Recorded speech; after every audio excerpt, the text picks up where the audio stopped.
ప్రతి 50,000 రూపాయల విలువైన బంగారు ఆభరణాలు కొనుగోలుపై 200 మిల్లీగ్రాముల gold coin, studded uncut and polki jewellery కొనుగోలుపై 300 మిల్లీగ్రాముల గోల్డ్ కాయిన్, డైమండ్ జ్యువెలరీ కొనుగోలుపై 400 మిల్లీగ్రాముల గోల్డ్ కాయిన్ ని అదనంగా పొందండి. నా తరపు నుంచి, మలబార్ తరపు నుంచి మీ అందరికీ దీపావళి శుభాకాంక్షలు. నమస్తే, పీనే న్యూస్కు స్వాగతం. కాపుల ఆశాజ్యోతి వంగవీటి మోహన రంగ 36వ వర్ధంతి ప్రకాశం జిల్లా కాపు సంఘం ఆధ్వర్యంలో ఘనంగా నిర్వహించారు. స్థానిక రామనగర్లోని మోహన రంగ విగ్రహానికి ఒంగోలు ఎమ్మెల్యే దామచల జనార్దన్ పూలమాల వేసి నివాళులర్పించారు. రంగా సేవలను కొనియాడారు.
మిర్యాలపాలెం సెంటర్ నుండి రంగా విగ్రహం వద్దకు ర్యాలీగా ప్రతి సెంటర్లో బొమ్మకు దండలేసే కార్యక్రమం ఇవన్నీ జరుపుకొని విగ్రహం దగ్గరకు వచ్చి ఘనమైన నివాళులు రంగా గారికి ఈరోజు ఈ వర్షంలో కూడా ఈ ఘనమైన నివాళులు అర్పించడం జరిగింది.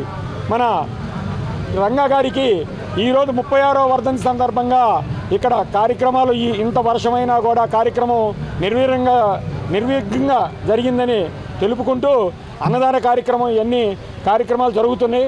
ఇవన్నీ పాల్పంచుకోవచ్చు. ఈ అన్నదాన కార్యక్రమాలు అయితేనేమి, మెడికల్ క్యాంపులు అయితేనేమి, పేదలకు బట్టల పంపిణీ కార్యక్రమం అయితేనేమి ప్రతి సంవత్సరం ఘనంగా నిర్వహించినటువంటి ఈ ప్రకాశం జిల్లా కాపు సంఘం కమిటీ మెంబర్స్ మొత్తానికి నా ప్రత్యేక ధన్యవాదాలు తెలియజేస్తున్నాను. ఇంకా రాబోయే రోజుల్లో వంగవీటి రంగా గారి ఆశయాలను ప్రజల్లోకి తీసుకెళ్తాం. జీవితాంతం వంగవీటి రంగా గారి కుమారుడైనటువంటి వంగవీటి రాధా గారికి మేమందరం కాపులం అందరం అండగా ఉంటామని ఘంటాపథంగా తెలియజేస్తున్నాం. ఈ వంగవీటి రాధా గారు కూడా తెలుగుదేశం పార్టీలో ఉండి లోకేష్ గారికి, చంద్రబాబు నాయుడు గారికి అందరికీ సన్నిహితంగా మెలుగుతూ పార్టీ కార్యక్రమాల్లో చురుగ్గా పాల్గొంటూ రాబోయే రోజుల్లో వంగవీటి రాధా గారికి ఉన్నత పదవులు రావాలని ఆ భగవంతుని ప్రార్థిస్తూ ఉన్నాం. ఈరోజు కార్యక్రమంలో కాకుండా బడుగు బలహీన వర్గాల ఆశాజ్యోతి ఆయన కూడా ఎక్కువగా బడుగు బలహీన వర్గాల వారికి ప్రాధాన్యత ఇచ్చారు. కానీ కాపు సామాజిక వర్గం అయినప్పటికీ కాకపోతే ఆయన ప్రజా సమస్యల బలహీన వర్గాలకి ఇళ్ల పట్టాలు ఇచ్చే కార్యక్రమంలో భాగంగా దానికోసం ఆమె నిరాహార దీక్ష చేసినప్పుడు అతన్ని కొన్ని ముష్కరులు చంపడం జరిగింది. అది చాలా బాధాకరం. అయినప్పటికీ ఆయన చనిపోయినప్పటికీ ఆయన ఆశయాలు కొనసాగుతుండడంలో 36 సంవత్సరాల నుంచి కూడా ప్రజలందరూ కూడా ఆయన మర్చిపోకుండా ఆయన ఆశయాలను కొనసాగిస్తున్నారు. ఇదే విధంగా రాబోయే రోజుల్లో కూడా ఆయన ఖ్యాతిని ఇంకా ముందుకు కార్యక్రమాలు చేసుకుంటూ మరొకసారి గణనీయుడిని మరి ఈ యొక్క కార్యక్రమం స్మరించుకుంటూ ఉండేవారం. ఈ రోజున అధ్యక్షుల వారి పిలుపు మేరకు ఈ రోజున జిల్లా హెడ్ క్వార్టర్ అయిన ఒంగోలుకు వచ్చి ఘనంగా గౌరవ కీర్తిశేషులు వంగవీటి మోహన్ గారికి నివాళులర్పించడం జరిగింది. ఈ కార్యక్రమంలో కాన్స్టిట్యూషన్ ఎమ్మెల్యే, శాసనసభ్యులు, పెద్దలు శ్రీ దామచల జనార్దన్ గారు కూడా ఇక్కడికి విచ్చేసి ఘనంగా నివాళులర్పించారు. చాలా సంతోషకరం. ఎందుకంటే జిల్లాలో కాపులు పూర్తి స్థాయిలో కూడా ఈ రోజున కూటమి ప్రభుత్వానికి మద్దతు తెలిపారు. వాళ్ళందరికీ కూడా రుణపడి ఉంటాము. పెద్దల నిర్ణయాల మేరకు రాష్ట్ర వ్యాప్తంగా కూడా కాపులు కూటమి ప్రభుత్వానికి మద్దతు తెలిపి కూటమి ప్రభుత్వం అధికారానికి పూర్తిగా సంపూర్ణంగా. రాజకీయ భీష్ముడు పోతుల చెంచయ్య అని పలువురు వక్తలు కొనియాడారు. టంగుటూరు చెందిన జిల్లా పరిషత్ మాజీ అధ్యక్షులు పోతుల చెంచయ్య 28వ వర్ధంతి టంగుటూరులో ఘనంగా నిర్వహించారు. కార్యక్రమానికి ముఖ్య అతిథులుగా హాజరైన రాష్ట్ర సాంఘిక సంక్షేమ శాఖ మంత్రి డాక్టర్ డోలా బాలవీరాంజనేయ స్వామి, ఒంగోలు ఎంపీ మాగుంట శ్రీనివాసరెడ్డి, రాష్ట్ర మారిటైమ్ బోర్డు చైర్మన్ దామచర్ల సత్య, ఒంగోలు ఎమ్మెల్యే దామచర్ల జనార్దన్ హాజరయ్యారు. వీరు మాట్లాడుతూ ఆ రోజుల్లో చెంచయ్య జిల్లా పరిషత్ చైర్మన్ గాను, సమితి అధ్యక్షుడిగాను ఉంటూ ఎందరో పేదలకు ఉద్యోగ అవకాశాలు కల్పించారన్నారు.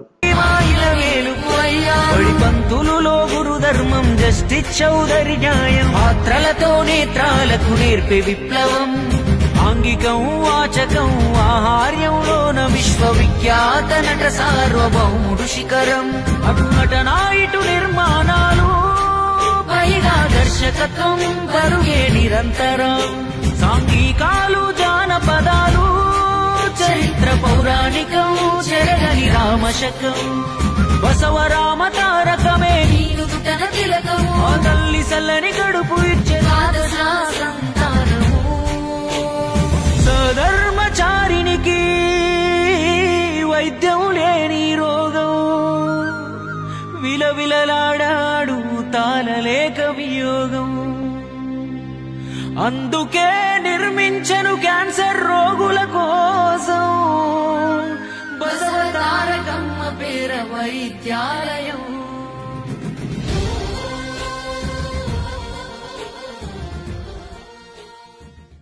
గారి 28వ వర్ధంతి కార్యక్రమాన్ని ఈరోజు టంగుటూరు పట్టణంలో కూడా అన్ని ప్రాంతాల్లో కూడా వారి విగ్రహాలకి పూలమాలంకృతం చేసుకొని గౌరవ మంత్రివర్యులు డోలా బాల వీరాంజనేయ స్వామి గారు కూడా ఈ కార్యక్రమానికి రావటం, అదేవిధంగా సోదరులు ఒంగోలు శాసనసభ్యులు దామచర్ల జనార్దన్ గారు కూడా రావటం, సోదరులు మారిటైమ్ బోర్డు చైర్మన్ గారు దామచర్ల సత్య గారు కూడా ఈ కార్యక్రమంలో కూడా పార్టిసిపేట్ చేయటం, పెద్దలు పోతుల రామారావు గారు, వారి సోదరులందరూ కృష్ణారావు గారు, నరసింహరావు గారు, ప్రసాద్ గారు కూడా, పోతుల చెంచయ్య గారి అభిమానులందరూ కూడా ఈ కార్యక్రమాల్లో కూడా పాల్గొనటం అనేది ప్రత్యేకంగా మాగుంట కుటుంబం ఎంతో ఆనందంగా కూడా చూసుకుంటూ, మా అన్నగారి కీర్తి సోషల్ మాగుంట సుబ్బరామరెడ్డి గారితో పోతుల చెంచయ్య గారికి ఉన్న సంబంధం అనేది ఎప్పటికి కూడా అది విడదీయలేని సంబంధం. అది అదేవిధంగా మా కుటుంబాలు అవసరం ఉన్నదని తెలుపుకుంటూ సెలవు తీసుకుంటున్నాను. Thank you. ఈరోజు పోతల చెంచయ్య గారి 28వ వర్ధంతి సందర్భంగా ఈరోజు ప్రతి ఏటా కూడా మన శ్రీనివాసరెడ్డి గారు కానీ మా కుటుంబ సభ్యులు కానీ అందరం కూడా దీంట్లో పాలు పంచుకోవటం. ఎందుకంటే అప్పుడు చెంచయ్య గారికి మా తాతయ్య గారికి ఉండే వాళ్ళ రిలేషన్ కానీ మా ఊరు పక్కనే కాబట్టి ఆ బంధం అప్పటి నుంచి కూడా మేము కొనసాగుతూ వస్తున్నాం. ప్రతి ఏటా కూడా ఈరోజు రావటం, చెంచయ్య గారి గురించి ఒకసారి అందరూ కూడా తలుచుకోవటం, ఇవన్నీ కూడా మంచి కార్యక్రమాలు చేపడుతూ ఉంటారు. అందులో అన్నదాన కార్యక్రమం ఇలాంటివన్నీ కూడా జరుగుతూ ఉంటాయి. కాబట్టి వాళ్ళు ఎప్పుడు కూడా గుర్తుపెట్టుకొని మమ్మల్ని కూడా ఈ కార్యక్రమంలో ఆహ్వానిస్తున్నాం. మన రామారావు గారు కానీ, ప్రసాద్ గారు కానీ, నరసింహరావు గారు కానీ వాళ్ళ కుటుంబ సభ్యులకు కూడా మేము ధన్యవాదాలు తెలియజేస్తూ, ఖచ్చితంగా పోతల చెంచయ్య గారు ఆ రోజుల్లో కానీ, అదేవిధంగా ఆదిన కానీ ఇంకా పెద్దోళ్ళంతా కూడా స్వామి గారు కూడా వచ్చిపోయారంట. అందరం కూడా ఎప్పుడు కూడా ఒక పక్కన ఉంటా అందరం కూడా కలిసిమెలిసిగా ఇవన్నీ కూడా ఇట్లాంటివన్నీ కూడా చేసుకునే ఆలోచనతో మేము ముందుకు వెళ్తుంటామని చెప్పి కూడా తెలియజేస్తూ, ఈరోజు ఈ కార్యక్రమానికి వచ్చిన అందరికి కూడా మనస్ఫూర్తిగా నా అభినందనలు తెలియజేస్తున్నాను. అందరికీ నమస్కారం. ఈరోజు పెద్దలు కీర్తిశేషులు పోతల చెంచయ్య గారి 28వ వర్ధంతి సందర్భంగా ఘన నివాళి టంగుటూరు మండలంలో అన్ని గ్రామాలలో ఘన నివాళులు నేర్పించడం జరిగింది. ఈ కార్యక్రమానికి పెద్దలు మాగుంట శ్రీనివాసరెడ్డి గారు, గౌరవ మంత్రివర్యులు స్వామి గారు, సోదరుడు ఒంగోలు శాసనసభ్యులు జనార్దన్ గారు, మాజీ శాసనసభ్యులు ఆదన్ గారు, అలాగే వాళ్ళ కుమారులు మాజీ శాసనసభ్యులు రామారావు గారు కానీ, నరసింహరావు గారు కానీ, కృష్ణారావు గారు కానీ, ప్రసాద్ గారు కానీ అందరూ ఎప్పుడూ, ఎందుకంటే పోతల గారి చెంచయ్య గారు అటు సమితి అధ్యక్షుడిగా, జడ్పీ చైర్మన్గా ఈ ప్రాంతానికే కాదు చాలామంది యువతకు కూడా ఆదర్శం. ఎంతోమందికి ఉద్యోగాలు ఇప్పించిన వ్యక్తి పోతల చెంచయ్య గారు. ఆ రోజు కేవలం పెన్ను పేపర్ మీద చాలామందికి విలువలతో. సొంత మేనమామ ఇంట్లోనే ఆయన మేనకోడలు బంగారు నగలు చోరీ చేసిన కేసులో ఓ యువతని ప్రకాశం జిల్లా కనిగిరి పోలీసులు చాకచక్యంగా అరెస్టు చేశారు. చోరీకి గురైన బంగారు నగలను స్వాధీనం చేసుకున్నారు. ఈ మేరకు ఒంగోలులోని జిల్లా ఎస్పీ కార్యాలయంలో ఎస్పీ దామోదర్ మీడియా సమావేశంలో వివరాలు వెల్లడించారు. కనిగిరి పోలీస్ స్టేషన్ పరిధిలో కనిగిరిలో బత్తుల శ్రీనివాస్ వెంకటరమణల నివాసం ఉంటున్నారు. ఈ క్రమంలో బత్తుల శ్రీనివాస్ మేనకోడలు వేముల అఖిల వీరి ఇంట్లో లేని సమయంలో బత్తుల శ్రీనివాస్ నివాసం ఉంటున్న మెట్ల క్రింద తాళం ఉండటాన్ని గమనించి బంగారం డబ్బుపై వ్యామోహం పెంచుకొని సుమారు 12.5 లక్షల రూపాయల విలువైన 25 సవర్ల బంగారు నగలను దొంగతనం చేశారు. బత్తుల శ్రీనివాస్ వెంకటరమణల ఫిర్యాదు మేరకు కేసు నమోదు చేసిన పోలీసులు విచారణ చేపట్టి వేముల అఖిలను అదుపులోకి తీసుకుని బంగారు నగలు స్వాధీనం చేసుకున్నారు. వేసిన తాళాలు వేసినట్టే ఉన్నాయి. ఎలా దొంగతనం జరిగిందన్నటువంటి దీంట్లో కొంత అనుమానంగా విచారించగా కొన్ని రోజుల తర్వాత మనకు తెలిసింది ఏంటంటే ఈ వెంకటరమణ మేనకోడలైనటువంటి వేముల అఖిల ఈ అమ్మాయికి వీళ్ళ మేనమామ ఇంటికి అప్పుడప్పుడు వచ్చిపోతుండేది. వాళ్ళ ఇంట్లో బంగారు ఎక్కడెక్కడ పెడతారో తెలుసు. రెండు బయట వెళ్ళినప్పుడు తాళాలు ఎక్కడ పెడతారు అనేది అమ్మాయికి బాగా ఐడియా ఉంది. ఎందుకంటే ఆ ఇంటికి రెగ్యులర్గా వెళ్ళటం ఎన్ని చూడడం జరుగుతుండేది. సో ఒకరోజు వాళ్ళ మేనమామ వేరే పనిగా బయటకు వెళ్ళినప్పుడు ఈ అమ్మాయి వచ్చి ఈ యొక్క తాళాలన్నీ కూడా తీసుకొని ఈ బంగారు నగలు దాదాపు 25 సవర్ల నగలు తీసుకొని ఈ అమ్మాయి వెళ్ళిపోయి మళ్ళీ సేమ్ తాళాలు ఎక్కడ అన్నీ లాక్ చేసి ఎక్కడ వేసి తాళాలు ఎక్కడ ఉన్నాయో మెట్ల కింద పెట్టి వెళ్ళిపోవడం జరిగింది. అప్పటి నుంచి కూడా ఎంతోమందిని అనుమానితుల్ని విచారించడం ఇలా చేస్తున్న క్రమంలో ఈ అమ్మాయికి అదే సమయంలో ఒక ప్రేమ వ్యవహారం ఉండటం, అతన్ని పెళ్లి చేసుకోవడం జరిగింది. ఈ నగలన్నీ కూడా తీసుకెళ్ళి వేరే వేరే బ్యాంకుల్లో అక్కడ ఇక్కడ కుదవబెట్టడం జరిగింది మొదట. తర్వాత కొన్ని రోజుల తర్వాత ఈ నగలన్నీ తీసుకొని వెళ్ళి అమ్మేస్తే ఎక్కువ డబ్బులు వస్తుంది కదా అనే ఉద్దేశంతో ఇవన్నీ పే చేసి ఇవన్నీ తీసుకువెళ్ళే సమయంలో మనకు ఆల్రెడీ లోకల్ సిఐ ఎస్ఐ వీళ్ళ టీం అంతా కూడా ఒక అబ్జర్వేషన్ పెట్టున్నారు. సిడిఆర్ల అనాలిసిస్ అన్నీ కూడా. సో ఒక అవగాహనకు వచ్చిన తర్వాత నిన్న ఈ అమ్మాయిని పట్టుకుంటే మనకు మొత్తం ఈ గోల్డ్ అంతా కూడా రికవరీ చేయడం జరిగింది. దాదాపు ఇది 15 లక్షల రూపాయలు విలువైనటువంటి ప్రాపర్టీ ఇది. ఈ కేసులో సిఐ కనిగిరి సిఐ ఖాజావలి, అలాగే SI Sriram, Pechampadu SI Madhavarao, Kanigiri head constable Srinivasulu, అలాగే శోభన్ బాబు, బాలగురవయ్య, కాన్షీరామ్, ఎస్ రామయ్య వీళ్ళందరూ కూడా కష్టపడి ఈ మొత్తం ఈ టీం లాగా వీళ్ళు పనిచేయడం జరిగింది. సో మనం ఈ రికవరీని పోలీసులు రికవరీ చేయడం జరిగింది. ఈ టీం అందరూ కూడా మరొకసారి నా తరఫున అభినందనలు. దేశ స్వాతంత్ర ఉద్యమంలో వీరోచిత పోరాటాలు చేసిన కార్మిక, కర్షక, వ్యవసాయ కూలీల హక్కుల కోసం అలుపెరగక పోరాటం చేసిన భారత కమ్యూనిస్ట్ పార్టీ ఎర్రజెండా ఆవిర్భవించి 100 ఏళ్ళు అవుతున్న సందర్భంగా ఒంగోలు సిపిఐ కార్యాలయంలో కేక్ కట్ చేసి సంబరాలు జరుపుకున్నారు. ముందుగా సిపిఐ సీనియర్ నేత నల్లూరి వెంకటేశ్వర్లు అన్న ఎర్రజెండాను ఆవిష్కరించారు. కార్యక్రమానికి సిపిఐ రాష్ట్ర మాజీ ఎమ్మెల్సీ చంద్రశేఖర్, సిపిఐ రాష్ట్ర కార్యవర్గ సభ్యులు గుజ్జాల ఈశ్వరయ్య పాల్గొన్నారు. ఈ సందర్భంగా వారు మాట్లాడుతూ దేశ స్వాతంత్రంలో కమ్యూనిస్టు పార్టీ తనదైన పాత్ర పోషించిందని, భూస్వామ్య వ్యవస్థకు వ్యతిరేకంగా లక్షలాది ఎకరాలు పేద ప్రజలకు పంచిపెట్టిన ఘనమైన చరిత్ర కమ్యూనిస్టు పార్టీకే ఉందన్నారు.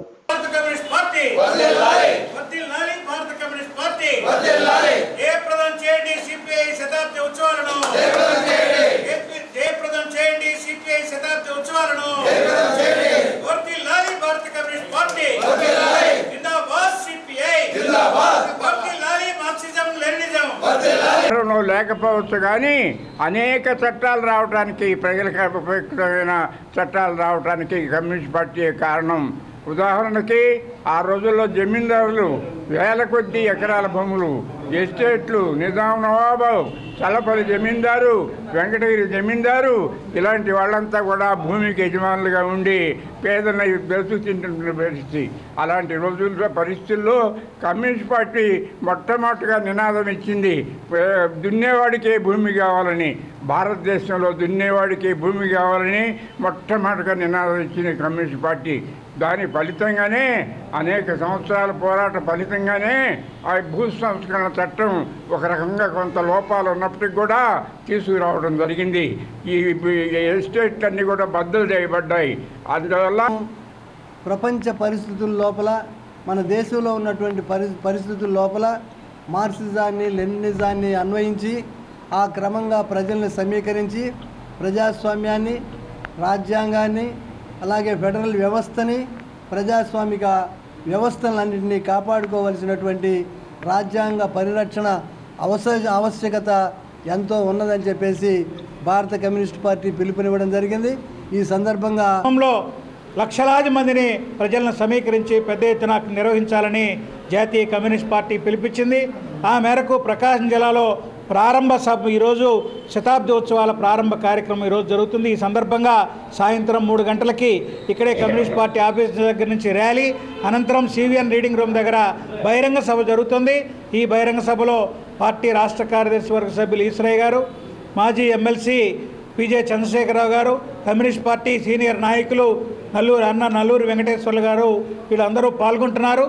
వివిధ ప్రాంతాల నుంచి ప్రజలు అధిక మంది ఈ సభలో పాల్గొనబోతున్నారు కాబట్టి ప్రజలు పెద్ద ఎత్తున ఈ కార్యక్రమంలో పాల్గొని దివంగత నేత వంగవీటి మోహనరంగ వర్ధంతి సందర్భంగా గుంటూరు రోడ్డు రవిప్రియ మాల్లో వంగవీటి మోహనరంగ చిత్రపటానికి జిల్లా జనసేన నాయకులు రవిశంకర్ గ్రూప్ అధినేత కంది రవిశంకర్ పుష్పాంజలి ఘటించారు.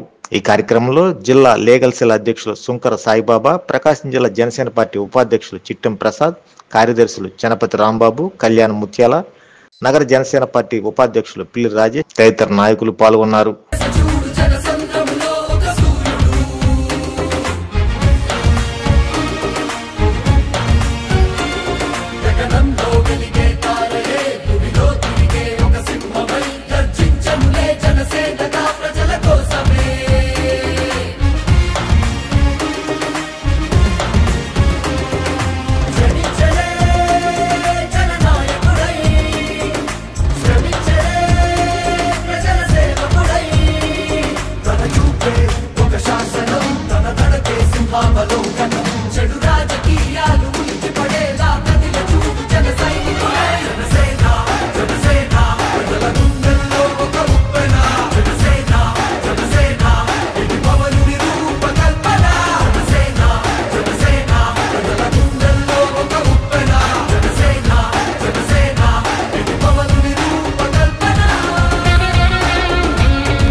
వర్ధంతి తరఫున ఈరోజు మేము అందరం రవిప్రియ మాల్లో జనసేన కార్యాలయంలో ఈరోజు నివాళులు అర్పిస్తున్నాము.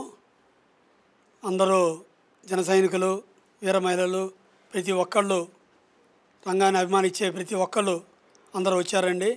ఈరోజు మాకు ఇది చాలా బాధాకరమైన రోజు. నిజం చెప్పాలంటే 37 సంవత్సరాల కిందట మేము దాని జరిగే ముందు కొద్ది రోజుల ముందు ఆయన న్యాయాధ్యక్షులు ఉన్నప్పుడు కూడా రంగా గారిని వెళ్ళి కలిసి వచ్చాము మేము. ఆ టైంలో మాకు ఎంతో బాగా గొప్పగా అనిపించిన రోజులు ఆ రోజులు. ఈ రోజుల్లో ఇలాంటి జరిగేటప్పటికి ఆ రోజు నుంచి ఈ రోజు దాకా ఈ 36 సంవత్సరాలు ఎంతో ప్రేమగా అభిమానంగా జరుపుకుంటున్నారు. ప్రతి ఒక్కళ్ళు మా ఇంట్లో ఒక వ్యక్తి అని చెప్పి జరుపుకునే దాంట్లో జరుగుతుంది ఈ కార్యక్రమం. ఇలాంటి కార్యక్రమంకి వచ్చిన పెద్దలందరూ ఇక్కడ చాలామంది పెద్దలు వచ్చారు. సాయిబాబా గారు ఉన్నారు, నెక్స్ట్ ప్రసాద్ గారు, రాంబాబు, రాజేష్, కళ్యాణ్, అందరూ మనం వచ్చిన తోటి నెక్స్ట్ వెంకటరావు గారు ప్లస్ వాసు గారు, వీళ్ళందరూ చాలామంది పెద్దలు వచ్చారు, నారాయణరావు గారు, అందరు ప్రతి ఒక్కళ్ళు వచ్చి ఈరోజు నివాళులు అర్పిస్తున్నాం. ఈరోజు ఇలాంటి కార్యక్రమం జరుగుతున్నాం, నివాళి అర్పించాలని చెప్పి ప్రతి ఒక్కరు నా సొంతది ఇది అని వాళ్ళు ఇంత వర్షం పడుతున్నా కూడా ఇలాంటి వచ్చిన సందర్భంలో చాలా తక్కువ అండి. అలాంటి సందర్భంలో ఈ ఆలోచన ప్రకారం నాది మా ఇంట్లో జరుగుతుంది అనే ఉద్దేశంతో వచ్చారండి. నాకు చాలా ఆనందంగా ఉంది. ముందు ఈ కార్యక్రమం అనేది ఇలాంటి జరుగుతున్నప్పుడు చాలా అన్ని చోట్లగా స్టేట్ వైడ్గా జరుగుతున్న కార్యక్రమంలో ఎంత వర్షాలు పడుతున్నా కూడా ప్రతి చోట జరుగుతుంది. ఈ కార్యక్రమం అనేది రియాజ్ గారు ఈరోజు మా హైదరాబాద్ వెళ్ళటం వలన ఆయన కూడా ఆయన ఆలోచన ప్రకారం ముందుగానే వచ్చి మేము అందరం కలిసి ఇక్కడ పార్టీ కార్యాలయంలో జరుపుకుందామని చెప్పి ఉద్దేశంతో రియాజ్ గారు కూడా సందర్భంలో మనం చెప్పాము. ప్రతి ఒక్కటి ఇక్కడ ప్రకాశం జిల్లాలో ఉన్న నాయకులందరికీ తెలుసు, అన్ని ఏరియాలో చేస్తున్నారు. ఇలాంటి కార్యక్రమం అనేది ప్రతి ఒక్కరు గుర్తుంచుకొని ఎవ్రీ ఇయర్ చేయడం అనేది మంచిదని చెప్పి ప్రార్థిస్తున్నానండి. Thank you. నమస్కారం. స్వర్గీయ శ్రీ వంగవీటి మోహన్ రంగా గారి 36వ వర్ధంతి సందర్భంగా రవిప్రియ మాల్లో జనసేన పార్టీ ఆఫీసులో అందరూ ఇక్కడ రావటం, కంది రవిశంకర్ గారి ఆధ్వర్యంలో ఈ కార్యక్రమం ఏర్పాటు చేయటం చాలా బాగుంది. మొదటిగా వంగవీటి మోహన్ రంగ అనగానే కేవలం ఒక కులానికే నాయకుడు కాదు. కాపు జాతిలో పుట్టినందుకు అందరం గర్వపడతాం. కానీ ఆయన కేవలం కాపులకే కాకుండా బడుగు బలహీన అణగారిన వర్గాలందరికీ తను ఉన్నాను అనేటువంటిది నిరూపించాడు విజయవాడలో. ఒక పోలీస్ అధికారిగా 1985 ప్రాంతంలో ఆ సందర్భంలో అతన్ని వ్యాస్ గారి టైంలో ఇతను కూడా ముద్దాయిగా చూసేవాళ్ళం. కానీ అతను చూసి నాకు ఒక మనిషి ఇంత శక్తి ఎక్కడిది, ఇంత సంఘటిత శక్తి. 88లో కాపునాడు మీటింగ్ పెడితే కొన్ని లక్షల మంది జనం వచ్చారు. ఒక మనిషికి ఇంత కెపాసిటీ ఏంటి అని ఆశ్చర్యపోయేవాడిని. అదే సంఘటిత శక్తి, లేకుంటే లీడర్షిప్ క్వాలిటీ. ఆ క్వాలిటీని ఆయన చాలా రోజులు మెయింటైన్ చేశారు. కేవలం ఎమ్మెల్యేగా తన యొక్క ప్రజల కోసం, వాళ్ళ యొక్క ఆశయాల కోసం పోలీస్ స్టేషన్కి వెళ్ళి అరెస్ట్ అయ్యి చాలా దాంట్లో ప్రతిదీ పర్సనల్గా తీసుకునేవాడు, కేవలం పీడిత తాడిత జనుల కోసం. గతంలో చాలామంది మేమంతా ఏంటంటే కాకానంగరత్నం మరణ తర్వాత వీళ్ళందరినీ వేరే రకంగా ఆలోచించేవాడు. తర్వాత అర్థమైంది, ఒక చిన్న మనిషి మొత్తం కలిసి 5 అడుగులు 4 అంగుళాలు ఉండేవాడు, చిన్న చెయ్యి చిన్న కాలు. అతను మీటింగ్ పెడితే చీరాల్లో ఎన్ఆర్ఎన్ పిఎం స్కూల్లో విపరీతంగా జనం వచ్చారు. సో కాబట్టి ఇటువంటి శక్తి గల మరి నాయకుడిని కోల్పోవటం అనేది చాలా బాధాకరమైన విషయం. కానీ కొద్దిగా సంతోషం ఏంటంటే ఇలాగా అందరినీ సంఘటిత పరచగల శక్తి మన డిప్యూటీ సీఎం శ్రీ పవన్ కళ్యాణ్ గారు మళ్ళా మనకు వచ్చారు. కాబట్టి ఆయన ఆశయాలకు అలాగే ఆయన యొక్క కోరికలకు అనుగుణంగా మనమందరము వర్తించి మనందరం మన కార్యక్రమాలు నిర్వహిస్తే ఖచ్చితంగా మరలా మనం ఆయన యొక్క ఆశయాలకు అనుగుణంగా పనిచేయగలిగిన. ఈ నెల 28న సిపిఐఎంఎల్ న్యూ డెమోక్రసీ పార్టీ విలీనం సభ హైదరాబాద్లో సుందరి విజ్ఞాన కేంద్రంలో ఘనంగా నిర్వహిస్తున్నట్లు నాయకులు తెలిపారు. వారి కార్యాలయంలో కార్యక్రమ గోడ పత్రికను ఆవిష్కరించారు. అనంతరం వారు మాట్లాడుతూ పీడిత ప్రజలకు అండగా నిలిచేందుకే 2 పార్టీలు ఒకటవుతున్నాయని, ఈ సభను జయప్రదం చేయాలని కోరారు. వేరు సంస్థలుగా ఉండకూడదనే ఉద్దేశంతోనే 4 విప్లవ సంస్థలు కలిసి ఐక్యతా చర్చలు 2019లో ప్రారంభించాయి. దాని కొనసాగింపుగా 2 న్యూ డెమోక్రసీ పార్టీలు చర్చించుకొని 2013లో జరిగిన నష్టాన్ని, విప్లవోద్యమానికి జరిగిన నష్టాన్ని అంచనా వేసుకొని తిరిగి విలీనం కావాలని ఒక నిర్ణయానికి వచ్చాయి. దానిలో భాగంగా రేపు 28వ తేదీన హైదరాబాదులో విలీన సభ ఏర్పాటు జరుగుతుంది.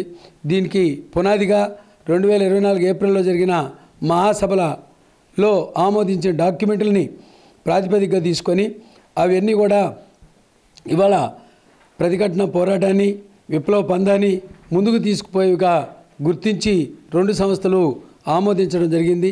వాటి ప్రాతిపదికగా ఈ ఐక్యత కొనసాగుతుంది. ఈ ఐక్యత పీడిత ప్రజా ఉద్యమాలకి ఎంతో మేలు చేకూరుద్ది.